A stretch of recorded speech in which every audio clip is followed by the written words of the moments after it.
Ayan stood outside the old bookstore on a rainy Chicago evening, heart pounding as memories of Meher flooded back 5 years since she left for Italy, chasing her photography dreams while he stayed to build a life in architecture. He never thought he'd see her again, but there she was inside, flipping through Neruda like nothing had changed. Their eyes met.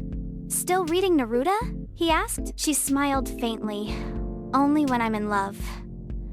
Over coffee at their old table, they talked about silence, regret, the lives they built without each other. She showed him a photo of a man in the rain, said she imagined it was him waiting for her.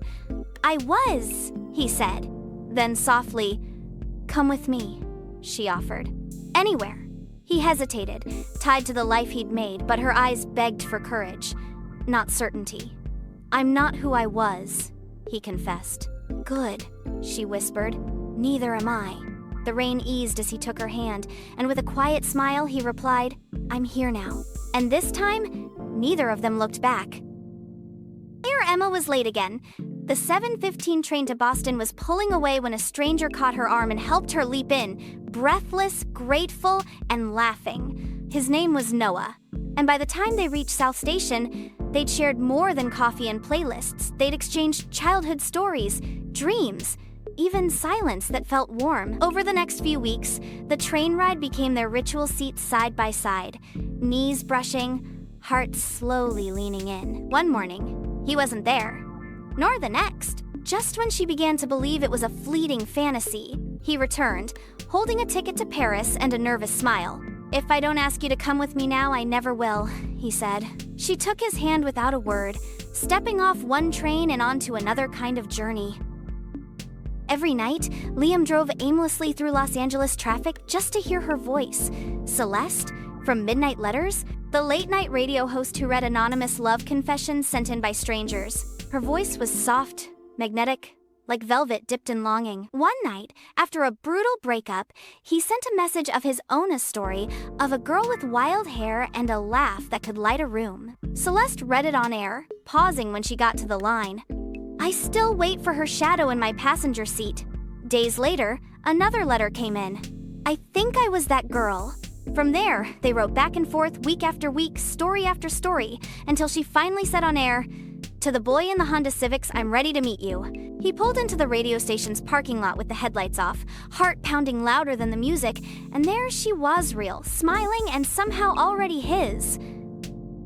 Two strangers, one delayed flight, and the last open charging outlet. Sarah was tired, makeup smudged, hair a mess, when Ethan asked, "Mind if I share?" They talked through the night books, bucket lists, and all the reasons they hated flying. He was headed to New York for a new job. She was going to London for a cousin's wedding. Just before boarding, he scribbled his number on a napkin and said, "If it's meant to be, you'll call." She didn't. Not because she didn't feel it, but because real things scared her. 2 years later, at that same airport, a storm grounded every flight. She sat alone until a familiar voice asked, "Still hogging all the outlets?" He hadn't changed. Same crooked smile, same spark. This time, she didn't hesitate. She reached into her bag, pulled out the old napkin she'd kept all that time, and simply said, "I never forgot." Maya had sworn off weddings after her fiancé left her 2 years ago, but she couldn't say no to her best friend, who insisted she attend as maid of honor. Halfway through the reception, bored and drained, she stepped outside for air, only to find a man in a tux sitting alone on the garden steps, sipping wine straight from the bottle. He looked up, offered it with a smirk, and said, "You look like you hate this party as much as I do." She laughed, sat beside him, and they talked about everything but love-failed careers, strange dreams, bucket list regrets. He was the groom's cousin, just in town for the weekend, and by the time the lights inside dimmed, there she found herself dancing barefoot under fairy lights, with a stranger who felt more familiar than anyone she'd ever known. He kissed her on the cheek before leaving the next day. No number, no social media, just a folded napkin that read, "If we're meant to cross paths again, we will." 3 months later, they bumped into each other in a bookstore in Seattle, reaching for the same book at the same time.